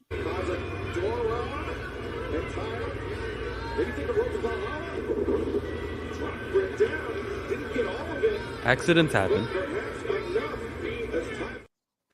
But at least you try to recover. At least you try to recover. They didn't even bother recovering or even. You know, They're like, what- oops. Did you hear the announcer? He says, "Didn't get all of it." That is the Yeah. standard. If there ever is a mistake, Yeah. they always say that. Oh yeah, Yeah, like the and- springboard stunner. And that wasn't even a springboard stunner. That was just that was a complete and utter botch right there. At I least don't know if it's the first time these women work together, but it sure looked like it. I don't know if they they should have gone through the match at least ahead of time. Little backyard tea there, or behind the I scenes will stuff. I will give them credit. At least the girls didn't try and sell it, because that Well, would have yes, made she it did. worse. She did. Really? She stayed on the ground. She stayed on the ground. Once she For a fell down, she second. stayed down. Oh no, but I'm And saying she didn't put her hands to her head. She didn't No, she grimace. did, I believe. Oh, she did. I missed that. Yeah, I believe she was like holding her face, like, "Oh, I'm Let's so watch it sorry." again. Okay, that's all right. I tried to give them credit. This is just like typical Nia Jax and Sasha Banks match. They always fucking botch. I know what you mean, Jade. If she wasn't really selling it, like she She wasn't. is trying to sell it. She was trying to sell it. She was laying and waiting for Taya Valkyrie to do something about it. It just looked Right. awkward, man. Like, as somebody who doesn't watch rugby, I watch rugby. I don't watch wrestling. Somebody who doesn't watch wrestling, it looks awkward. It looks even I am like, what's happening? That doesn't look like. Yeah, if you watch the wrong thing, it will look like that. Yeah, It definitely made that glow show look good. It makes me think, look, They're there's trying harder. so much skill involved in wrestling. Even though it's fake, there's so much skill that actually still goes on. You have to sell it. You have to make it. Oh yeah, ask the person on your left. And those two in particular, if they were booked in a pay-per-view, would do 100 times better than they did on Wednesday. You can have an off night, and that's what it was for them. It was an off night.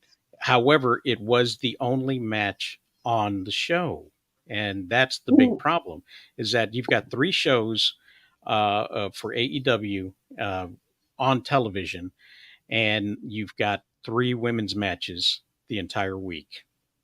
And that is not doing them, because they've got over 40 women, I believe, in the roster. Wow.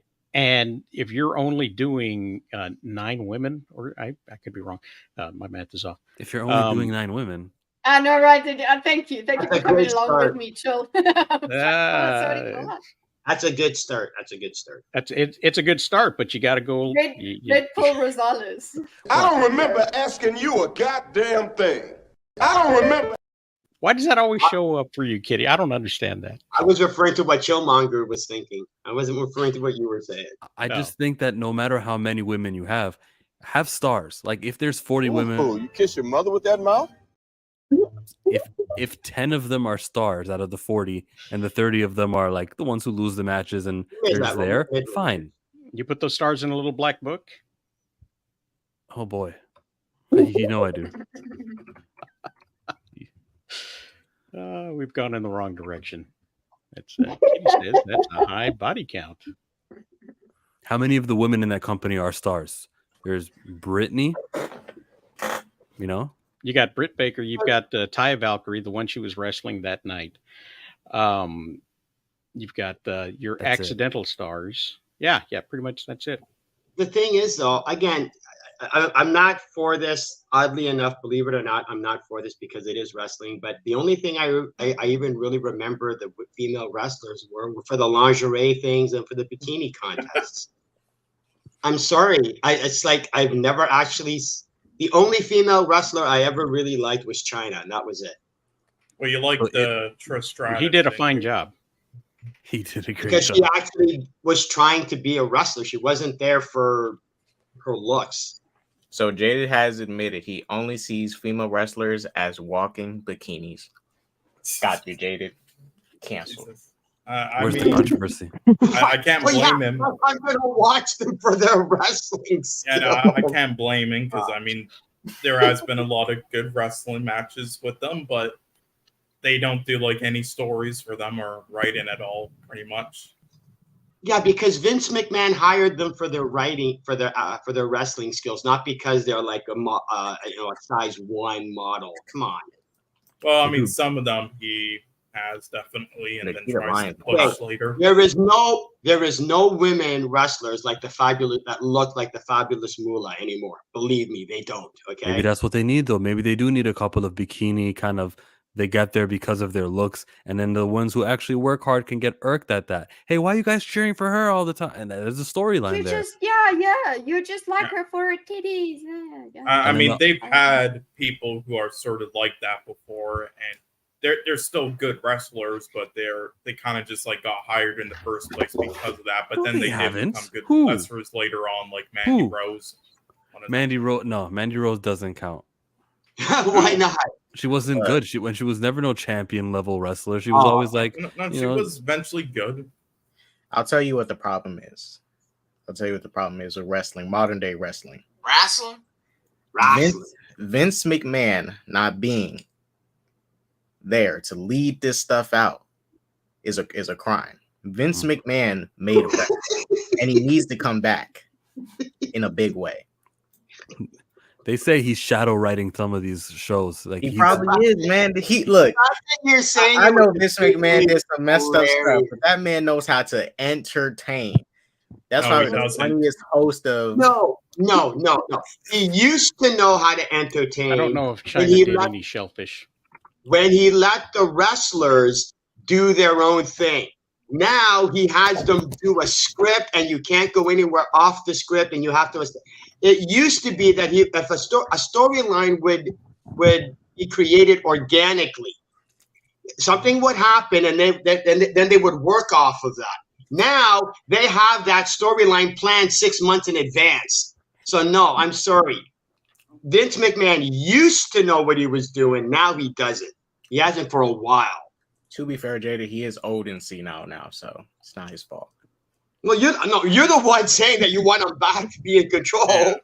So you want somebody you just admitted was senile to be the one in charge. Well, that's not gonna happen. Well, he is American. That's how we lead. That's what we need. We need something crazy. Vince McMahon wants to run for president. I'm sure that makes sense because.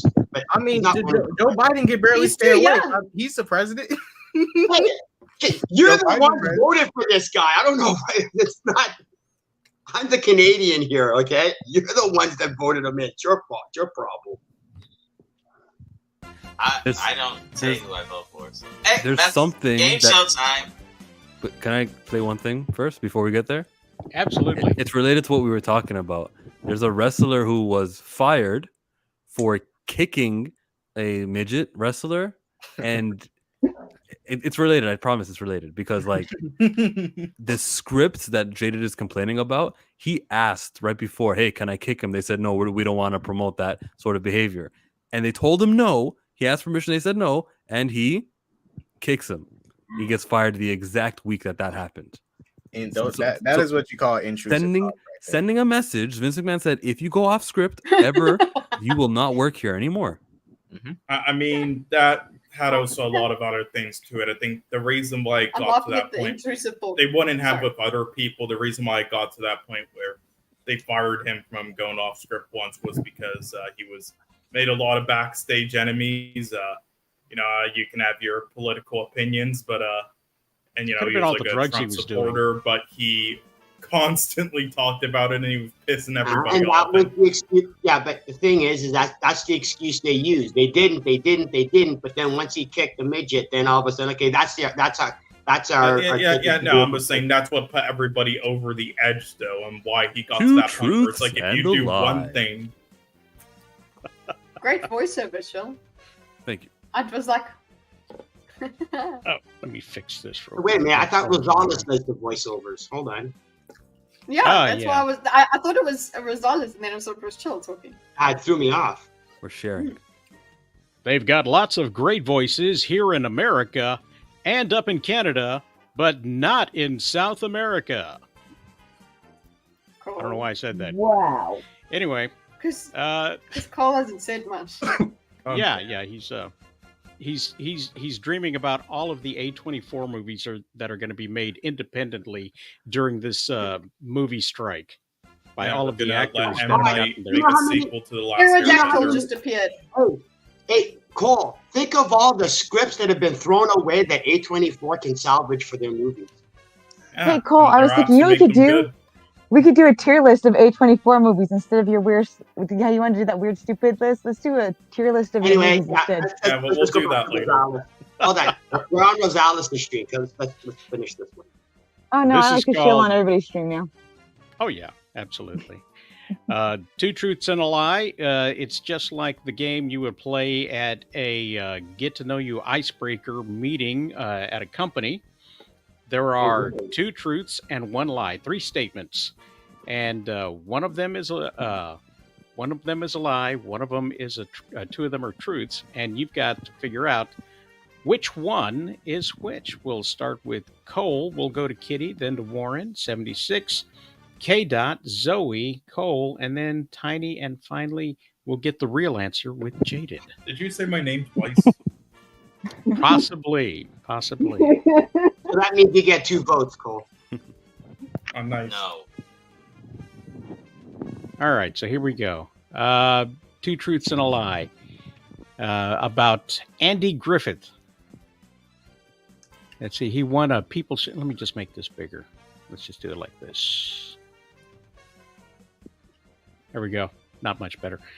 All right, he won a People's Choice Award in 1987 for Matlock.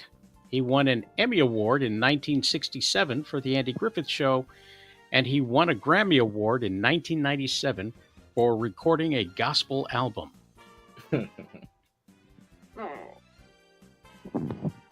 Jill, were we starting with you?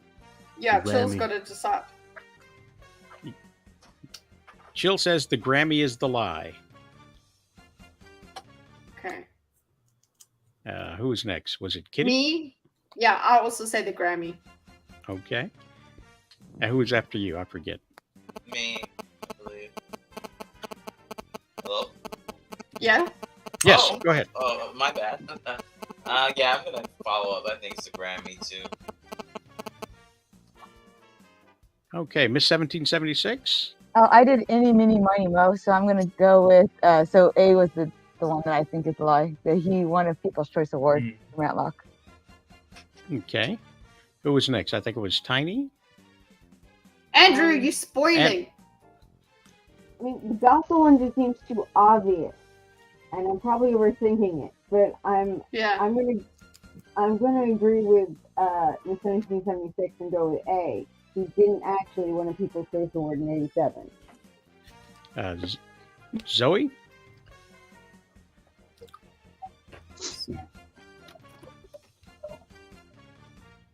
Yes. Yeah, B, where he doesn't get an Emmy Award. Oh, okay. That's a good one. K. The gospel album sounds like a lie. Okay. And Cole. Here's the thing. I actually know he won a Grammy, so I know that's true. I don't know the other 2, but I'm gonna just guess which one's less probable and probably say the second one is a lie. And Jaded. It's because of the year, because it's 1997. I remember Jim Neighbors won a Grammy for a gospel album, but I don't think it was in 1997. But I'm gonna go with that. I think it was. I think that he won the Grammy Award is the lie. Let's see. Let's find out which one the answer is. The answer is... Whoa. Yay! He, I guess that's the lie. Yeah. Yeah. That's the lie. Tony said it. Lie. So it's 2 truths and a lie. So he did it. So he did not win an Emmy in 1967 for the Andy Griffith Show. Tony what a shock. All right. Lucille Ball. She was born in Scotland. She died on Carol Burnett's birthday. And she has 2 stars on the Hollywood Walk of Fame. Jill? Who has 2 stars on the Hollywood Walk of Fame? That's a lie. Yeah. I've never heard of 2 stars on the Hollywood Walk of Fame, so I'd also go with... well, because she could have it as Lucille Ball and as Lucille Arnaz as well. Like, she could have it as she her got married? So she could have you just changed none of that. And women who get into Hollywood, they keep their names and they don't change it once they're married. So nah. Okay, I think it's yeah. I'm gonna say she was born in Scotland. Yeah, I'm gonna go with the same. She is a redhead, though. Doesn't matter. Oh, okay. All right. I'm gonna be morbid. I'm gonna say she did not die on Carol Burnett's birthday. Okay. Zoe? I'm also going to say she didn't die on Carol Burnett's birthday. K-Dot? Hollywood Walk of Fame sounds like a lie. Cole? The Hollywood Walk of Fame stuff does happen. I don't know if she has two, but honestly, I feel like the last two are so specific. I think it's the first, and because back then maybe they said at one point she was born in Scotland, but I think they've made up lies back then with countries of birth with actresses. Hollywood would never lie. They say that. And Jaded, you already said, right?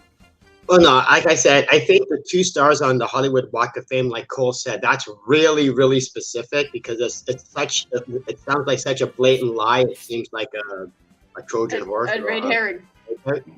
I'm gonna have to go. She was. I was going to say. Yeah, but we heard your start of it, so we know. Sorry, I thought you were. I thought you were done. Sorry. Yeah, but he did say was, so we knew it was the first. So she does have 2 stars on the Hollywood Walk of Fame, and she did die on Carol Burnett's birthday. She was not born in Scotland. So, you know where she was born? Oh, where was she born, Cole? Please tell us. I can look it up.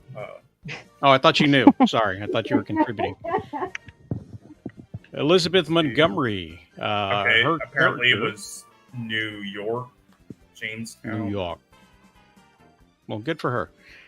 Her character on Bewitched twitched her nose because it was a real little tick of hers. There's a bronze statue of her in Salem, Massachusetts, and she was originally considered for the lead role in I Dream of Jeannie. Oh, that's Cole. I'm sorry, Chillmonger. Oh. There's a bronze statue of her. There's no way. Kitty? Joel keeps saying what I think. So, yes, I'm not copying him. It's what I was thinking. I just don't think they would have a statue of her. So, Warren? yeah, that's the lie, I think. Please can we get I mean, I want to pick that answer, actually. Yes! She was considered for the lead for I Dream of Juvenile. I'll go with that one. I'm going to copy Warren. Well, she had to do it on demand, so I don't think it could have actually been a tick, could it? If she had to do it on demand at different scenes and make it work. So I'm going to say that it wasn't a tick. Okay. Yeah, that Zoe? makes sense. I'm also going to say the nose thing. Okay. K-Dot? I'm gonna say the bronze statue. Bronze statue gets one more. Cole. What does your internet search reveal? Yeah, it makes it feel like that because I just know so much about stupid shit like this with actresses and actors. But this one's kind of confusing. I know the second one's real. I don't know the other two. I will say though, I heard things about the I Dream of Jeannie thing. But it wasn't about her being considered. It was about something else. I didn't hear about her being considered in it. So You just guess. I'll just guess the first. I really don't know though. Jaded? I'm gonna have to go with considered for the lead of I Dream of Jeannie because I think back then they would actually have a actress in mind as opposed to just. So I'm gonna have to go. Yeah, I think the I Dream of Jeannie is the lie because I could see. Oh. Yes! Congratulations. Maybe I should just go. I would like to just get one You should right. just copy everything Warren says. That's what I'm doing now. Like I could literally see them having a bronze statue in Salem, Massachusetts. Yeah, Well, they if did. you haven't been to Salem, you might not understand. But I knew that was probably true. I mean, of all places, really, Salem, Massachusetts. There's a lady who played a witch on TV. Yeah, maybe I'm we so should upset put up a about that, statue actually. for her. Like You of all know. the witchy things you could do, you did that. Anything.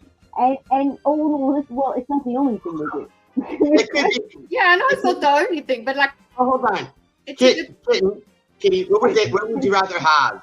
Bewitched or Wanda from the Marvel movie? that's true. I'm sure her statue's probably coming once broom sales go down. All right, Carol Burnett. She is a distant relative of Vicki Lawrence. She tugged on her ear on the Carol Burnett show to say hello to her grandmother. She is the godmother of Julie Andrews' daughter. Jill. Let's go with that. Let's go with the godmother of Julie Andrews' daughter. I'm just gonna do distant relative of Vicki Lawrence because all of those I have zero clue. Warren? Wake up. Warren. Warren, I need to know what I'm supposed to answer. I wasn't even born, so I Sleep. I shouldn't know anything about the Civil War either, but Yeah, well, you were born during the Bewitched when you got that one right. I mean, I'm gonna go with she tugged her ear on. I mean, that doesn't. Yeah, I don't know. I'm gonna go with that one. Okay, that felt real. Yeah, I don't like that answer, Warren. I'm gonna go with Kitty's instead. What did you say, Kitty? Did you say A or C? I said A. Okay, I'll go with A. I'm going with A. It's a whole lot of A's. Zoe? I'm gonna go with C. Good answer. K-Dot? Godmother of Julia Andrews. Michael goes with A. Cole? I have no fucking clue, so I'll just go with A. Batteries die on your BlackBerry? Yes. Yeah. No, I'm using my what do you call those things? The God damn, I was gonna think of a good joke, but I forgot what the name of it now. Your Apple Watch. Pager. No, it's like the notepad. What do you call it? A tablet? Yeah, it's a Kindle. It's a Kindle Fire. I'm gonna go with a distant relative of Vicki Lawrence. That's your final answer before I his click final it? answer, and he's dead wrong because it's C. She is the godmother of Julie Andrews' daughter. No. Oh, wow. She is nowhere I near got one right. related. Let me go first, and that way you'll know what the answers are. Well, that was it. That was Two Truths and a Lie. And I hate this that. game. Yeah, I thought I would like it, but I don't like it. Reminder, if it was a Black Panther question, guaranteed you would have known the answer. I probably Two get that Truths one and a Lie. wrong too. Like that. You corrected. Forget that. You The correct. Wakanda edition of Two Truths and a Lie is coming next week. So, See them. any final thoughts, guys? Yes. Awesome. Hollywood. Wait, I have one too. Hollywood needs to just produce quality stuff. We need to go back to. I don't care what it doesn't have to be any genre. We just need quality writing and movies. I don't care. Can we just have some of that? Yeah. Why not just wish for world peace? You're gonna get God just as easy. Because world peace will never happen. At least neither will high quality movies. I'm just saying we've just been drinking goat vomit for the last few years. I'm tired of goat vomit. I'd like some decent, shows and movies. I'm tired of remakes. Give people a chance. Oh, and the Saw X trailer is out. That's all I have to say. My final thought is hashtag recast T'Challa. That's it. Hey, this is our guy. I had a feeling. Boyd. My final thoughts are that Harvey Weinstein manipulated a lot. And then there's people who said, you know what? I will take this manipulation and get these jobs.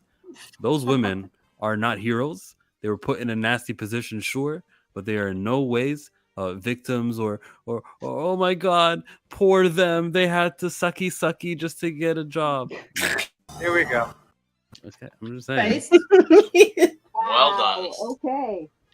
Sucky, $5. He used to be 10. What happened?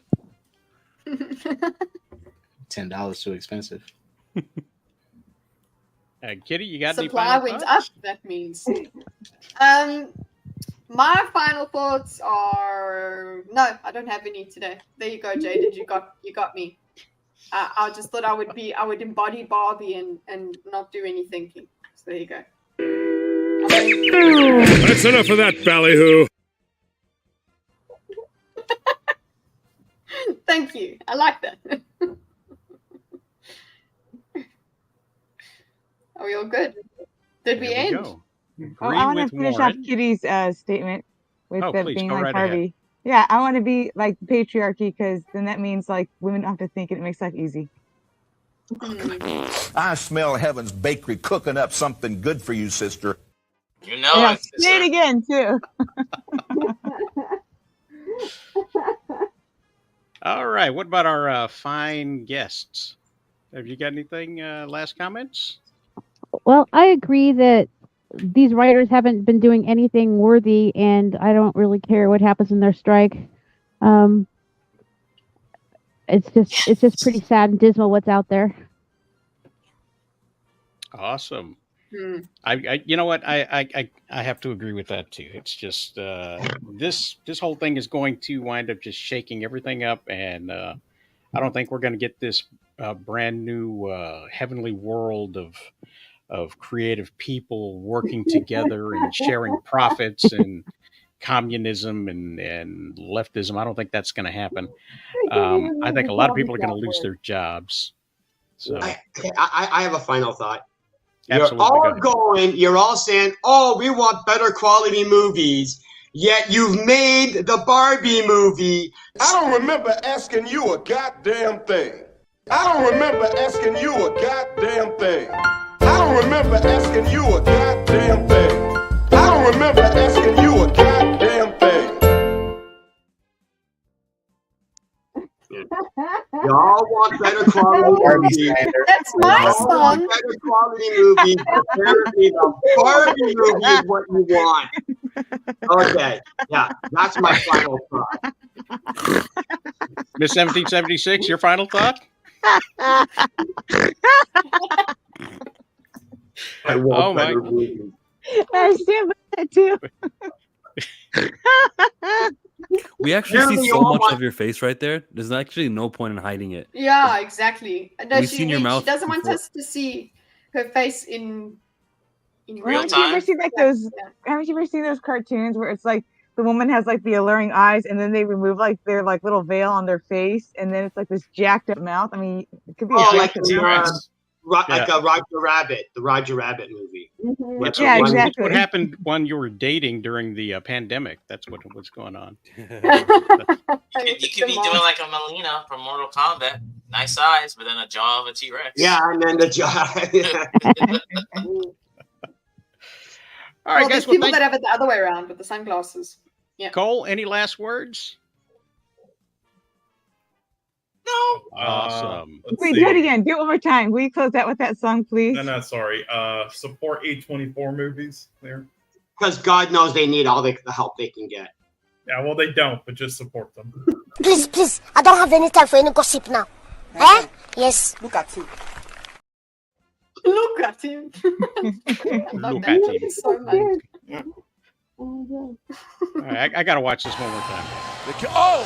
The little man comes out with a big shot, and he's backed him up now into the ropes. And these guys are just going big left, big right, smidge. Those are not big lefts. Those are not big rights. Are we going to get that soon with Peter Dinklage and Wee Man? There you go. You came in late for that. We just saw House of the Dragon season 2 right there. There we go. Thanks a lot, guys. Thanks for being here this week. I appreciate you showing up. If you're free and available next week, we'd love to have you. And if you're out there watching this and you're not participating, shame on you. We love to have the comments going on while we're up here talking about worldly events like these. Anyway, I will leave you with this.